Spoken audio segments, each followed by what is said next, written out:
Uh, you might be interested in knowing that ninth anniversary of Puja Swamiji Dayananda Saraswati's Mahasamadhi Day was celebrated on the 23rd of this month in Rishikesh.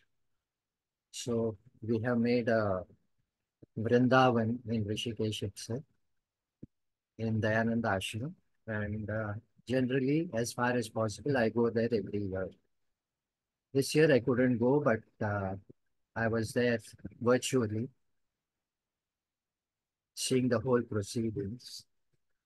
And 3 days before the actual uh, celebrations, so we have Acharya, not Acharya, this uh, Arsha Vidya.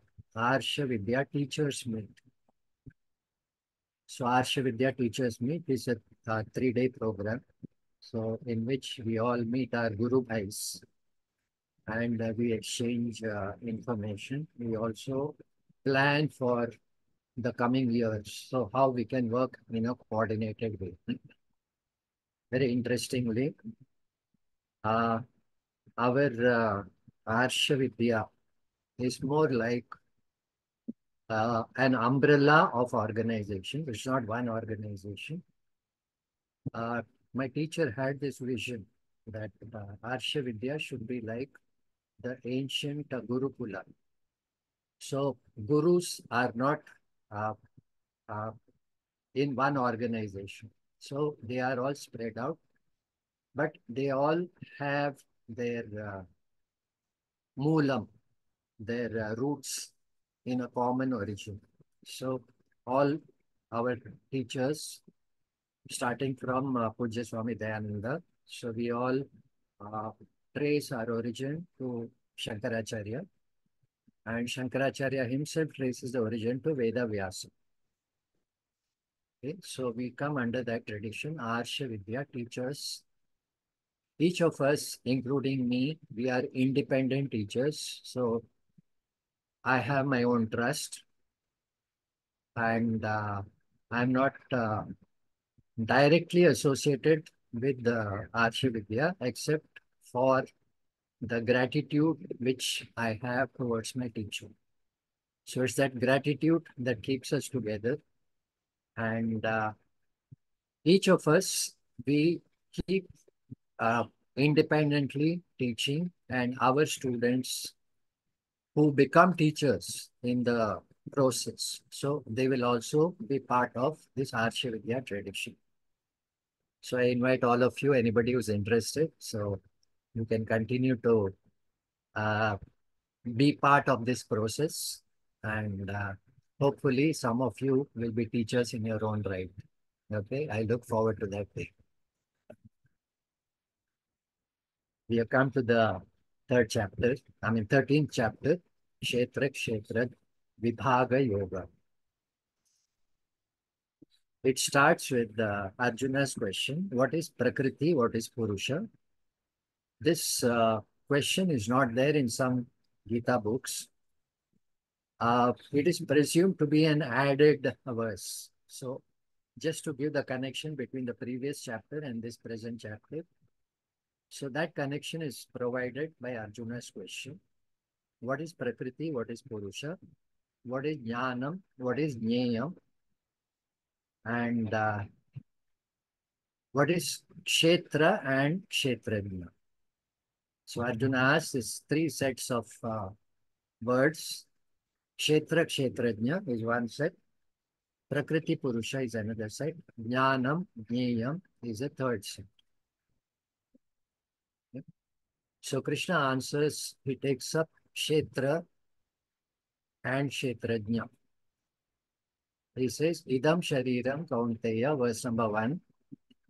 This body, hey Arjuna, is known as a Kshetram. Kshetram is a field. Okay. So here the field is a field of experience. The body is experienced by me, and it is also a counter through which I experience the world. right? So this body is said to be Kshetra.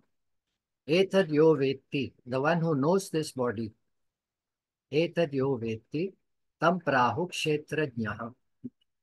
So the conscious being who is present within and who knows the body, he knows the changes of the body. Body does not know me, I know the body.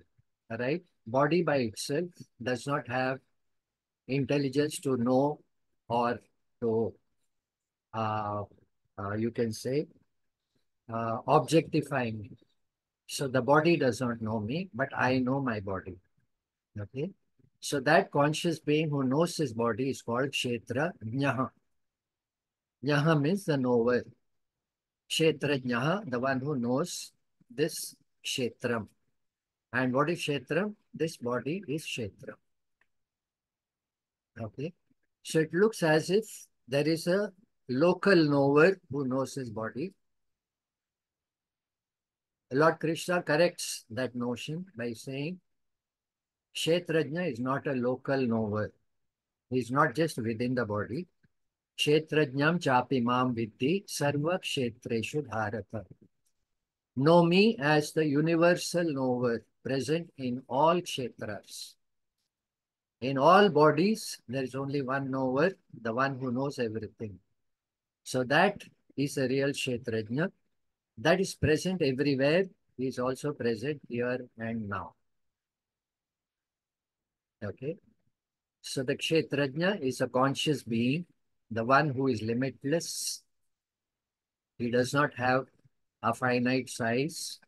He is not divided into many Kshetrajnas, even though it looks as if Kshetrajnas are many. If you think of Kshetrajna as local, Krishna clarifies Kshetrajna is not local, Kshetrajna is universal. He is present in all beings. He is everywhere. This is what we talk about as where is God? God is everywhere. He is in you.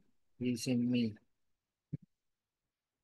The boy Prahlada, he told his father, Hiranyakashipu, Narayana is everywhere. He is in you. He is in me. He is in this blade of grass and he is in this mighty pillar. Okay? There is no place where he is not. He is within you also. So even within the evil Rakshasa, it is the presence of the Lord that makes him alive. Right? So what about the evil Rakshasa himself? Yes, somebody is speaking. Okay. What about the differences of good and bad? They don't come under Kshetrajnaha. They come under Kshetra. Can you get this? Good and bad come as objects of experience. You are the experiencer. You, the conscious being. There is no question of good and bad. It is the mind and the body. When Krishna mentions this body, he includes the mind also. So this mind also is Kshetram. All division, all differences fall within Kshetram. Good and bad fall within Kshetram. Okay. Prahlada and his father, Hiranyakashipu, as individuals, they fall under Kshetram. You who are listening to me and I who are talking to you, we all fall under Kshetram. This is the object of experience. Okay. The question is, you can see my body, I can see your body, right? But my body is not me. So can you see me? You cannot see me. I cannot see you. Your body is not you. I cannot really see you. So who are you? You are the conscious being. You are the one who knows your body. You are the one who knows my body also. I am the one who knows my body. I am the one who knows your body. That I is free from all differences. It is my body, my mind that has differences, good, bad, ugly. My consciousness merely lights up all these differences. So, etad yo veti, the one who knows good, bad, ugly, the one who knows big, small, good, bad, the one who knows things near and far, the one who knows the past, present, and future, uniformly lighting up all this, that is Kshetrajnaha. That Kshetrajna is not local, he is universal, he is everywhere. Right? Kshetrajnam chapi mam vidhi sarva kshetreshu bharata. Kshetra kshetrajnayor jnanam yatta jnanam matam mama. If there is any knowledge which you can call the knowledge, okay, there are knowledge of many things. There is knowledge of science, there is knowledge of arts, there is knowledge of commerce, there is knowledge of psychology and astronomy. All these are knowledge. But if you want to highlight one knowledge, which you can put in capital and say the knowledge, Krishna says there is only one knowledge like that, that is the knowledge of Kshetra and Kshetrajna. If you know Kshetra and if you know Kshetrajna, you have known everything. There is nothing more to be known. This later on, Krishna will clarify. Not only are this limited body Kshetra, but also the outside world also is Kshetra. Okay, the outside world that you experience, that is also Kshetra. They are all known to you. You are the knower. When you say you are the knower, you, the person, looks like you are the knower, but your personality itself is known to you. Therefore, it is not your personality who is the knower, it is your conscious nature which is the knower. That conscious nature which you have is Kshetrajna, and that Kshetrajna is one whole, undivided, limitless, conscious being. Okay, conscious reality. Vedanta, the Upanishads, of which Bhagavad Gita is more of a summary. Bhagavad Gita summarizes all the Upanishads and plus clarifies certain aspects. So Vedanta talks about the entire creation can be rolled up like a mat. You can roll it up and carry it under your arm. Okay, this is what the rishis, they visualize a universe as something that can be rolled out and rolled back. When the creation is rolled out, you see three-dimensional, four-dimensional universe. When the creation is rolled back, it is zero dimension. Okay. And the one who is capable of rolling it out and back is Ishvara. That is the Kshetrajna. More of that we'll see as we go ahead. Krishna now talks about another set of words, Jnanam and Jneyam. Okay. Jnanam is, of course, knowledge. Jneyam is that which is to be known. Okay.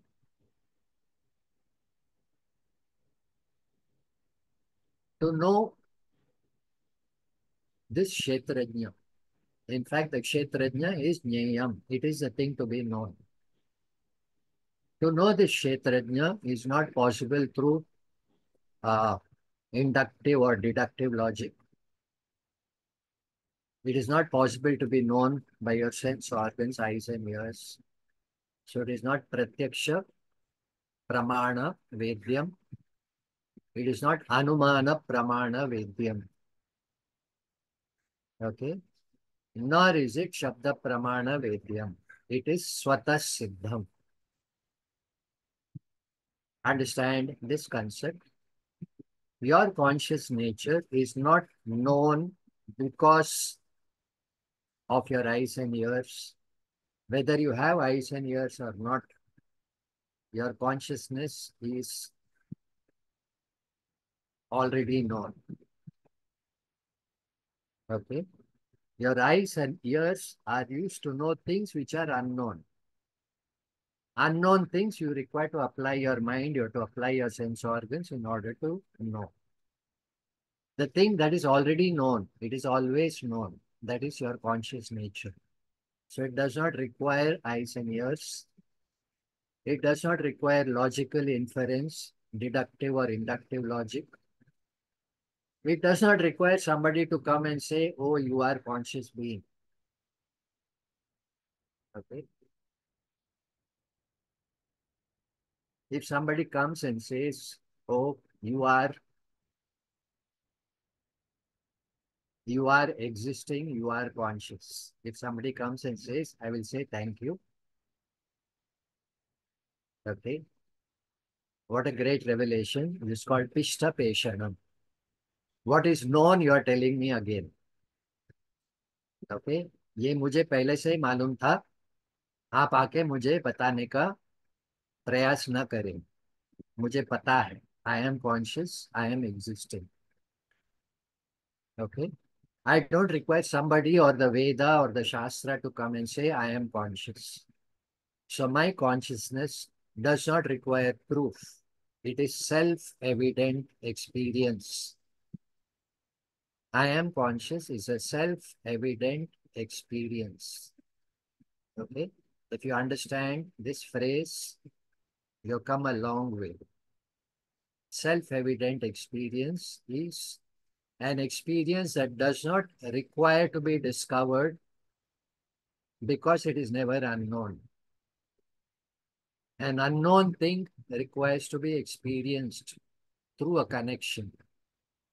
That which is never unknown does not require any means of knowledge. It does not require any connection to be known. Okay? आपका स्वरूप पहले से ही आपको पता है. आप है, आप चेतन है. आप चेतन हो. Okay? आप हो, आप चेतन हो. So this is self-evident experience. You don't require anyone to tell you about this. What Vedanta talks about, the Vedanta is the Upanishads. Okay, what Upanishads talk about is that, yes, you are conscious, you are existing, but don't limit your consciousness to this body-mind. Okay? Your limiting your conscious nature to body-mind is born out of a mistake. The mistake between Kshetra and Kshetrajna.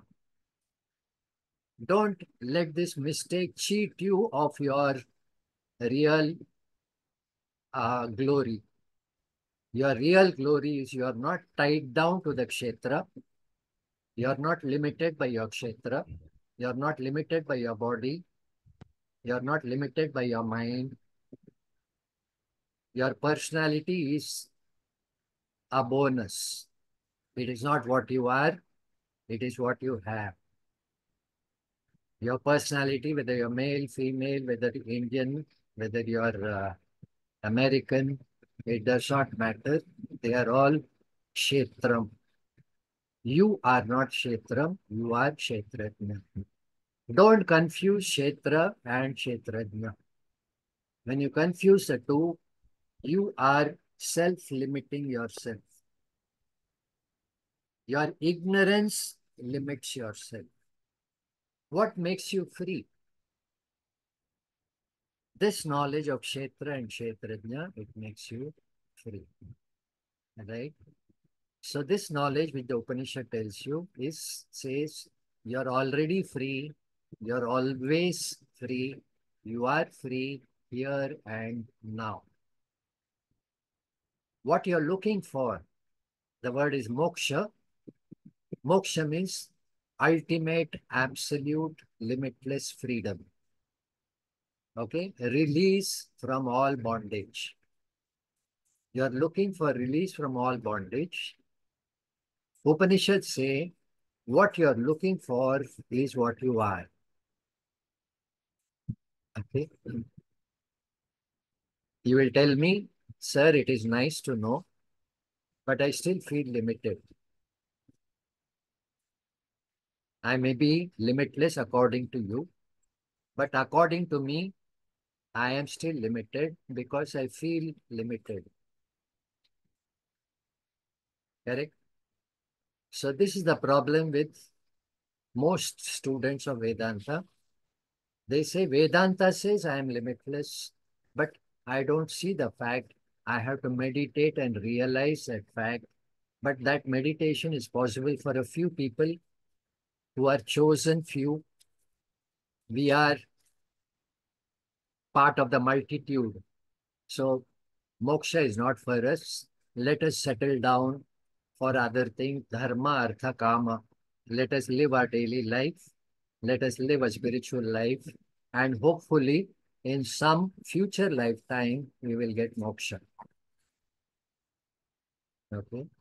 So, this is the problem with most of us.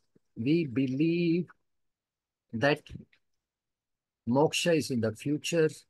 Moksha is not here and now. Moksha is not our Swarupa. Or even if it is our Swarupa, it is covered up. It is covered up by a load of bad karma. I have to keep on exhausting all that karma. One fine day, I will be released. Vedanta says, you are released here and now. You are always released. You are always free. You are absolutely free. You are free here and now. Okay. So this is knowledge. This what we talk about is teaching. Teaching is Shravanam. Shravanam is listening. The teacher and the student, they converse. So through the process of imparting knowledge, through Karana Parampara, so through the mouth to the ear. So through this process of teaching, you recognize your nature. Yes, you are limitless. Okay. Upanishads say it is not enough merely to know cognitively you are limitless. You should also know that you are limitless from your emotional standpoint, from your emotional standpoint and your logical standpoint. Okay, your manaha and buddhi. This knowledge has to sink into your mind and into your heart. So how does this knowledge sink into your mind? For that, you question. You question what the Upanishad says. Ask yourself, how am I limitless? How did I become limited? And what is the process of becoming free? You keep on asking the teacher, asking the Shastra, asking yourself, how did this all happen? How did bondage happen? And how come I am already free and I don't realize it? So this process of inquiry, okay, is what Ramana Maharshi said, self-inquiry. Ask yourself, who am I?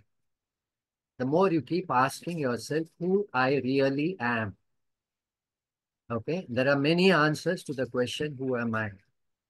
But ultimately, if you say, who am I in reality? There is only one answer. Until you come to that answer, don't stop questioning. The problem is self-inquiry, is that you end up in different, you end up with different answers. That is why we have so many philosophies. All these philosophies start the inquiry, who am I? But they end up in different philosophies. You have a Sankhya philosophy who says, I am a limited conscious being. You have the Mimamsa philosophy who says, I am partially ignorant, I am partially be uh, conscious. Okay. When I am in the state of sleep, I don't know myself. That means I am partially ignorant. And I am aware of my ignorance, therefore I am partially knowledgeable also. So I am both ignorance plus knowledge. When it comes to Buddhism, so there are many versions. So one version says, I am nothing but a chain of thoughts. I am not a permanent entity. I am a chain of thoughts. Each link in the chain is one thought, and that thought is impermanent. So I am a series of impermanent thoughts. This is called Kshanika Vijnana. Another uh, Buddhist viewpoint says that anything that changes cannot be real, therefore mind is not real. What remains is nothing. When everything is changing, nothing is changeless, nothing is permanent. Therefore, I am nothing. Right?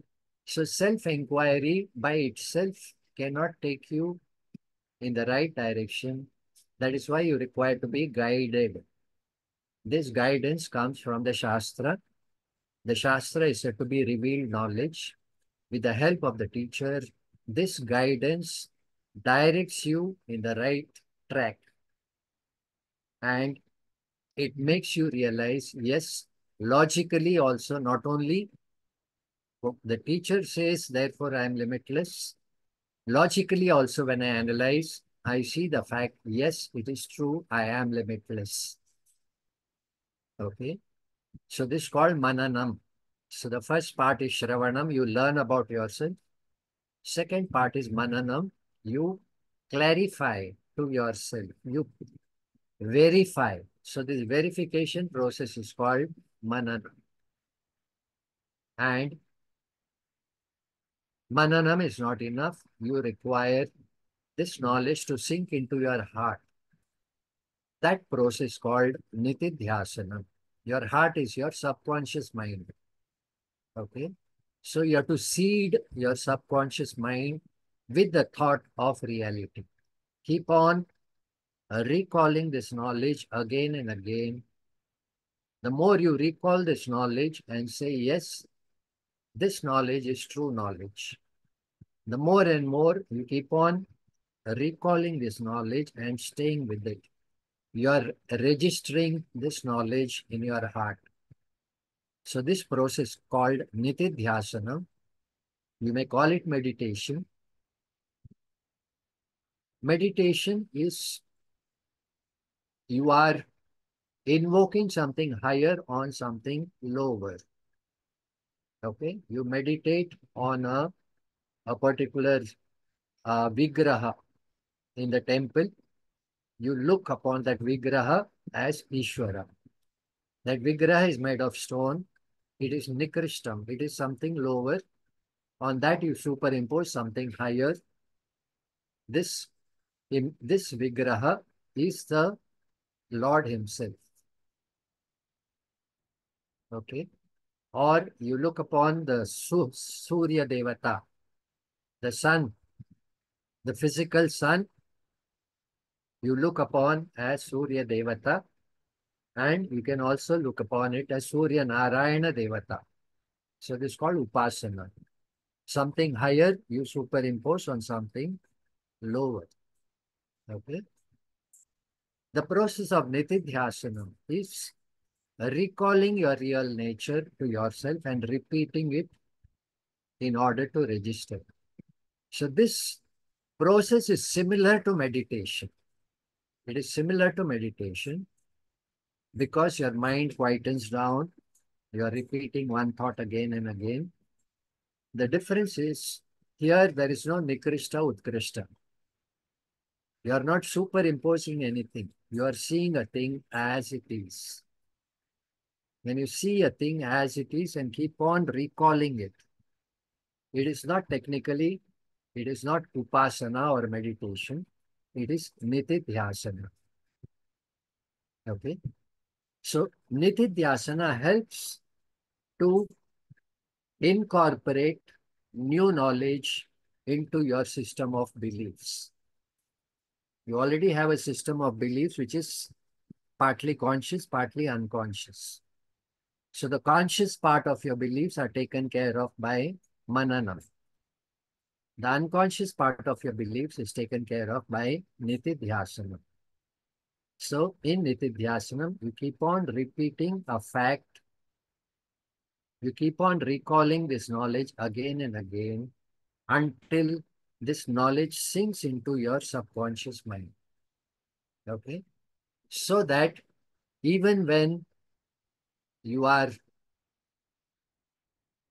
involved in other activities, you don't miss this knowledge. Normally, what happens when I study Vedanta, I am with Vedanta. When I'm outside, I miss Vedanta. So that dichotomy I resolve by bringing the whole thing as one. So my heart and my mind become one. This is Nitidhyasana. The process of Shravana, Manana, and Nitidhyasana. Of course, it is part of knowledge. Knowledge requires a means. Knowledge requires a source. So what is the source of knowledge? We talk about the Shastra, the Upanishads as a source of knowledge. Okay. So technically, it is the Upanishads, it is a teaching that gives you knowledge. And this teaching is so complete that uh, it does not leave anything to doubt. It is complete knowledge. So the Shastra gives you complete knowledge. And interestingly, this knowledge is direct because it is knowledge about yourself. You are present here and now. The teacher is present here and now. Your mind is present here and now. And the Shastra is pointing out something here and now. So everything is direct. The whole process of teaching is direct knowledge. Okay, so nothing is left out to imagination. The problem with this direct knowledge is it is so different from everything else you know. It is so foreign to all your old previous belief systems that the mind is struggling with this knowledge. When your mind is struggling with this knowledge, you require something to make the mind settle down. Mind, don't struggle, settle down. This is what we talk about as spirituality. All of spirituality is to help your mind settle down and come out of its belief systems so it is open to knowledge. Okay. Anything, anything that helps you to open up to this knowledge of yourself. Anything that helps you to open up to this knowledge of yourself. Krishna says that also can be bracketed under knowledge. Okay. Any spiritual exercise that helps your mind grow towards this knowledge and become open to this knowledge. Knowledge is what is taught through the Shastra. That is actual knowledge. But anything that helps you to open up to this knowledge is also called as jnanam. So when Arjuna asks what is jnanam, Krishna says all your spiritual practices can be included under jnanam. Anything that makes your mind ready, anything that makes your mind settled, anything that makes your mind focused, anything that makes your mind open to learning. All these exercises will come under jnana. So in the 13th chapter, there are about 5 verses that have 20 practices. 20 practices, all of them, Krishna says, these are jnana. You go to verse number 7, 7 to 11. I'll just read the verses. I'll chant it just so that it is highlighted for you. Amanitvamadam hitvam Ahimsa kshantirarjavam. Amanitvamadambhitvam. Ahimsa kshantirarjavam. Can I share this screen? Uh, It's Sangita already ji, there. it's already done, It's huh? already there. Okay, okay.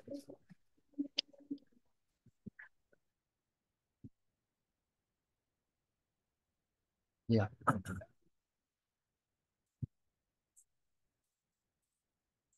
Amanitvamadambhitvam.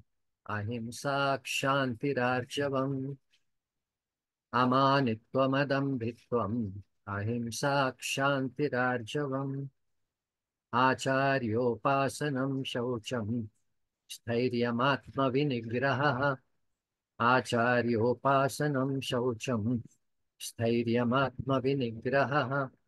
Indriyartheshu vairagyam. Anahankara eva cha. Indriyartheshu vairagyam. Anahankara eva cha. Janma mrityujara vyadhi dukkha doshanudarshanam. Janma mrityujara vyadhi dukkha doshanudarshanam. Asaktiranabhishwangaha putradara grihadishu. Asaktiranabhishwangaha putradara grihadishu. Nityancha samachittatvam ishtaništopapattishu. Nityam cha samachittatvam ishtaništopapattishu. Mai chananya yogena bhaktiravyabhicharini. Mai chananya yogena bhaktiravyabhicharini. Viviktadesha sevitvam aratirjana samsadi. Viviktadesha sevitvam aratirjana samsadi. Adhyatmajnana nityatvam तत्त्वज्ञानार्थदर्शनम्. अध्यात्मज्ञाननित्यत्वम् तत्त्वज्ञानार्थदर्शनम्. एतज्ज्ञानमिति प्रोक्तम् अज्ञानं यदतोऽन्यथा. एतज्ज्ञानमिति प्रोक्तम् अज्ञानं यदतोऽन्यथा. Krishna says these 20 values or practices, they constitute jnanam. Technically, the knowledge that you get from the Upanishad, that is knowledge. But whatever opens you, whatever prepares you for knowledge is also bracketed under the word knowledge. Amanitvam, freedom from arrogance. Okay. Manam is self-importance. So the person who always wants importance from everyone. So that is called manitvam. Amanitvam is a person who does not demand respect. Remember, respect is to be earned. It should not be demanded. If you demand respect and it is given to you, you are not sure whether it's genuine or not. Okay. But when respect comes unasked, you find, well, that is the best type of respect that you can get. Amanitvam, freedom from the need for self-importance. Adambitvam, freedom from self, uh, you can say hypocrisy. Freedom from hypocrisy. Don't have two double standards, one for yourself, one for others. So let you not have damba. Don't keep boasting about yourself for things that you don't deserve. Okay. Ahimsa. So freedom from hurting. Manasa, kaya, vachasa. Don't hurt with your words. Don't hurt physically. Don't hurt with your thoughts also. Even with your thoughts, do not have a hurting thought. Do not hurt others. Do not hurt yourself. Okay, that is ahimsa. It applies to other people. It applies to animals also. Therefore, compassion. Compassion is ahimsa. Shantihi is the ability to accept people as they are without wanting to change them. Shanti is have a lot of patience and a lot of forbearance. Arjavam is straightforwardness. What you say and what you do is the same. Okay, this is called assertiveness in English. Arjavam, be assertive. Do not think one thing and say something else. Acharya Upasanam. The uh, valuing the teacher, valuing the teacher and invoking the picture of Ishvara in your teacher. So your teacher, Acharya Devo Bhava. So that is Acharya Upasanam. Shaucham is cleanliness. Again, mental cleanliness. Remove all your negative thoughts, impure thoughts. Even if you have those thoughts, learn to have a flush out system. Okay? Don't keep entertaining those thoughts. As soon as they come, learn to flush it out. So this is Shaucham. Sthairiam. Sthairiam is the ability to stay. Okay? Don't run away from your issues. Stay with your issues. So be steady. Sthairiam. Atma Vinigraha. Learn to trust yourself. Learn to depend on yourself. Okay? Do not keep running to other people for answers. Learn to trust yourself. Learn to have confidence in yourself. Atma Vinigraha. Indriyartheshu Vairagyam. So, freedom from the need to depend on various objects in the world. Don't, don't have a constant need to hold on to things. So, learn to let go. Anahankara, freedom from arrogance or freedom from the sense of I-ness and minus. I am this and this is mine. Okay. This body is I and this house is mine. So that is the ahankara. So in fact, nothing belongs to you. Everything belongs to the Lord. You're only a caretaker. We are only caretakers in this world. Nothing really belongs to us. If you think you are the agent of all action and you are the possessor of all objects, think again. Without Ishvara's blessings, you are nothing. Therefore, don't have that ahankara. Learn to be, uh, learn to fit yourself into this world which is designed by Ishvara. Ahankara means you are a misfit. When you are free from ahankara, you fit in very well. Janma, Mrityu, Jara, Vyadhi, Dukkha, Doshanu, Darshana. May you constantly reflect about the nature of life. Life is short. Life does not always give you what you want. There will be setbacks. There will be unhappiness in life. This is the nature of life. So learn to be positive and manage those difficulties. Okay. Constantly be aware of dukkha and try to avoid it before it happens. Try to look back to your previous dukkha and don't hold on to it. Learn to let go. So this is called flowing in life.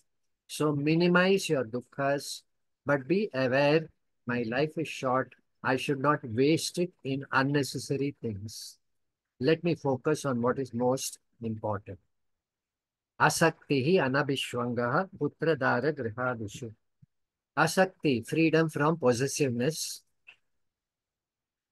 freedom from over, what you can say, overdoing the show of love. You love your children, you love your family, you love your relatives, but learn to let go at some point because they don't belong to you. Like Khalil Gibran said, your children do not belong to you. They come through you. They belong to life. So learn to launch the ship and set it free. Your children are ships that you have launched in life. Set them free so that they become independent sailors. Right? So constantly Learn to say, my priorities are to see what is most important. Holding on to things and people are more becoming a distraction. Nityam cha samachittatvam ishtanishta upapattishu. Now, life will throw you surprises. It will give you happiness. It will give you sadness. The ability to deal with both of them with the same equanimity. Well, sorrow comes, sorrow goes. Joy comes, joy goes. Both of them, they come, they go. Therefore, both of them are the same. Can you get this logic? Sukha is not dukkha, dukkha is not sukha, but both of them have got the same quality. Both of them come, both of them go. Therefore, don't be surprised when something comes. Don't be uh, don't be heartbroken when something goes away. So learn to handle things as they come. Be grateful, be graceful. Maicha ananya yogena bhakti avyabhicharini. An unbroken, unceasing devotion unto Ishvara is again part of jnanam. That means bhakti and jnanam are not separate. Bhakti is meant for your readiness to get this knowledge. So when you have bhakti, you are ready for knowledge, right? Vivikta desha sevitvam. So a capacity to find a place which is reserved for you for to be with yourself, for contemplation, for meditation. Vivikta desha. Reserve a separate place for yourself where you are undisturbed. Aratir jana samsadi. Do not keep distracting yourself by social company. Social company is fine as long as you are active in the society. There comes a time when you have other priorities. When you have other priorities, learn to take care of them. Don't run after company. You may welcome company, but don't keep running after it. Okay. Adhyatma jnana nityatvam tattva jnana artha darshanam. Adhyatma jnana, the knowledge of the self is called adhyatma. That knowledge constantly keep pursuing tattva jnana artha darshanam and try to look into the inner meaning of whatever you are learning. So this is called tattva jnana artha. So the knowledge that has come, keep looking for meaning. That meaning should be a personal meaning. You should connect to it personally. So these 20 qualities are called as jnanam. If you have this jnanam, then it is a very simple process of going to the teacher, getting this knowledge. If you are ready, this knowledge will flow into you. If your pot is already full, if your glass is already full, knowledge will not enter.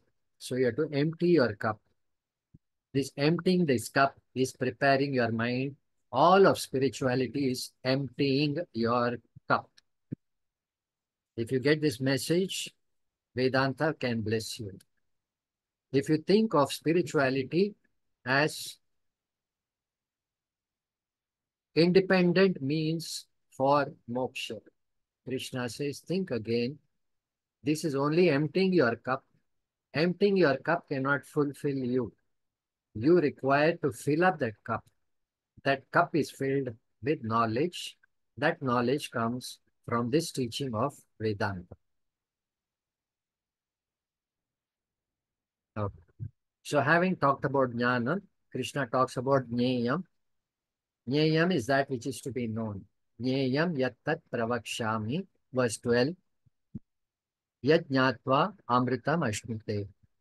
So that which is to be known is nothing but Param Brahma, who is Anadi.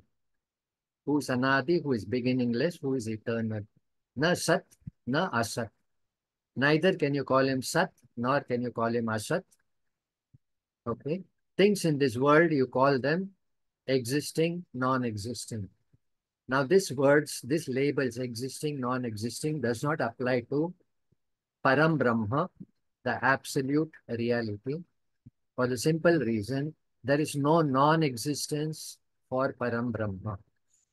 Therefore, these labels, existing, non-existing, do not apply to Param Brahma, who is Anadi. And that Brahman is to be known. That Brahman is present here and now in this body. He is present as your own conscious being, your conscious nature. He is universal. It is not local. It is universal. And as a universal conscious being, you are the reality of this entire creation. Okay. This Jneyam is also referred to as Jyotihi. Jyotihi is light. Jyotisham api tajyoti, verse 17. Jyotisham api tajyotihi tamasa paramuchyate. This is the light of all lights. It lights up the sun, it lights up the moon, it lights up this body, it lights up your mind. So this light of consciousness is beyond darkness. Tamasaha param. Okay. And this light is that which integrates everything into itself. Everything of this world actually comes from the source that is my conscious nature. Everything goes back into this source. So like the rolled out carpet, you roll out this universe and you roll back the universe. Okay.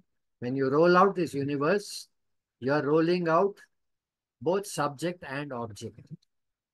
So you are the subject with your mind and body, you are the subject. You are looking at the world, which is an object.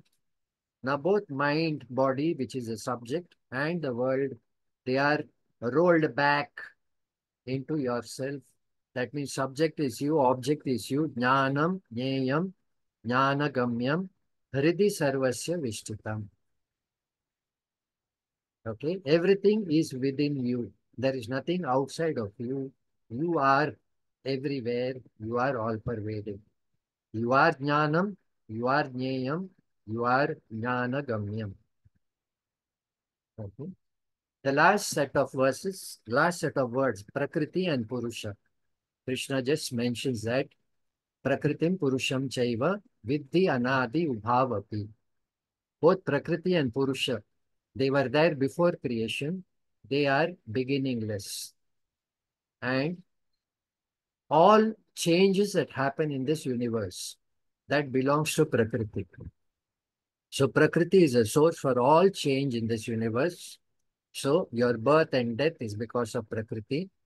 Your happiness and sorrow is because of Prakriti. Your good and bad again is because of Prakriti. What about Purusha? Purushaha Prakritistohi Bhungte Prakriti Jan Gunan. The Purusha is a conscious being within Prakriti, seated in Prakriti, who experiences all the changing aspects of Prakriti. All the gunas of Prakriti, Sattva, Rajas, Tamas. Okay. The problem is when there is a mistake, Prakriti and Purusha are mistaken for each other. That means your conscious nature and your body, mind are confused to be one and the same. When that happens, Karanam Guna Sangaha Asya Sad Asad Yoni Janmasu. This ignorance, again, which belongs to Prakriti. Ignorance also is part of Prakriti. It is this ignorance which condemns you to a life of change in different uh, life forms, starting from devatas onwards to the human beings, towards animals, plants, and also amoeba and lower forms of life. So you are condemned to be born again and again because of this ignorance, not knowing the difference between Prakriti and Purusha. And Ya evam veti purusham prakritim cha gunaihi saha. The one who knows the nature of Purusha and Prakriti along with all its gunas. Such a person becomes free from rebirth. He does not have to take birth again in order to gain fulfillment. The person right here, Sarvatha Vartamanopi, in whatever condition he exists, whether he's old, young, whether he's in India or he's in abroad, whether he's handicapped or he's capable, whether he's a businessman or a saint, does not matter. In whatever condition he exists, he is free from rebirth. If you know Prakriti and Purusha, if you know Jnanam Jneyam, if you know the Kshetra and Kshetranya, you are released once and for all from the bondage of ignorance. You are no longer subject to birth and rebirth. That means you are absolutely free from sorrow. So this is the 13th chapter. Very beautiful.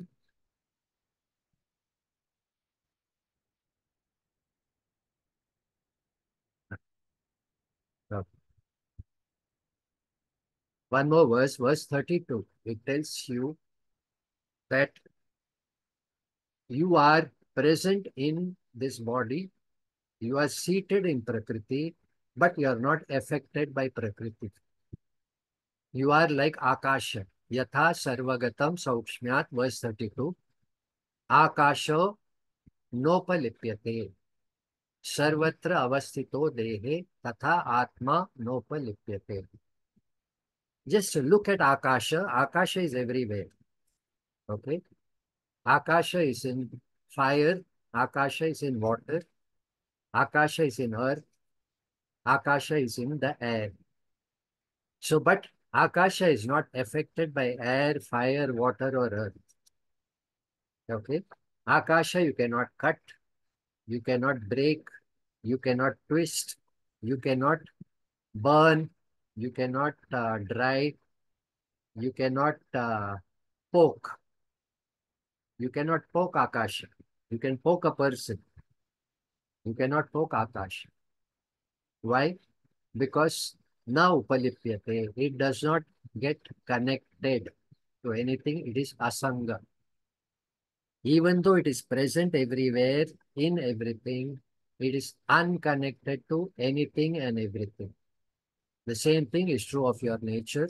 Even though you are present in this body, which is the abode of uh, all tragedies, but you are not touched by any tragedy because you are like Akasha. You are independent of all this. You are Kshetrajnaha. You are not Kshetra. Right? So basically, this is the 13th chapter. Very enlightening chapter. And it ties down a lot of things that were said in the previous 12 chapters. So the truth about yourself is very straightforward. If your mind is straightforward, you're able to accept this truth straight away. If your mind is tied up with a lot of emotional beliefs and past philosophical beliefs, if your mind is tied up with that, this knowledge becomes difficult to digest. So the ability to open up your mind, let your mind be open, straightforward, eager to learn. Empty your cup so that the Lord can fill it up. When you have this type of mindset, Vedanta is very, very, very, very simple. You don't have to do anything. You don't have to go anywhere. You don't have to change what you are. You just have to recognize yourself for what you are. You are complete. You are secure. You are fulfilled as you are. Right here, right now. You are complete. You are secure. You are fulfilled as you are, right here, right now. Do not confuse yourself for what you are not. Everything associated with you is what you are not. You are independent of all associations. You are like Akasha, untouched. Even when the whole world disappears, you are still there. That is why in sleep, you exist. There is no world. You exist. There is no world. The waking world is in the waking state. In your sleep state, there is no world, please. In your experience of sleep, there is no world. There is only you. You are complete. You are secure. You are fulfilled. The universe comes and goes. They are just a set of conditions that appear and disappear. You are a reality. You are not a set of conditions. You are the real. You are complete. You are secure. You are fulfilled as you are right here, right now. You are fulfilled right here, right now.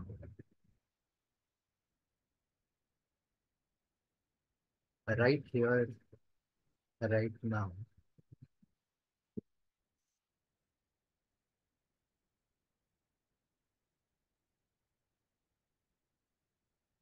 Om Swasti Prajabhya Paripalyantam Nyayena Margena Mahimmahisha O Brahmane Shubhamasunyam Lokasanastasvino Bhavantu Kale Vashatu Parjanya Prithvi Sasya Shalini Desho Yam Shubharahita Brahmana Santu Nirbhayaha Sarve Bhavantu Sukhinaha Sarve Santu Niramayah Sarve Bhadrani Pashyantu Ma Kasyat Dukkha Bhavadev Asato Ma Satgamaya Tamaso Ma Jyotirgamaya Mrityorma Gamaya Om Purnamada Purnamidam Purnat Purnamidachyate Purnasya Purnamadaya Purnamevavashishyate Om Shanti Shanti Shanti Hari Om Shri Guru Pyo Namaha Hari Om.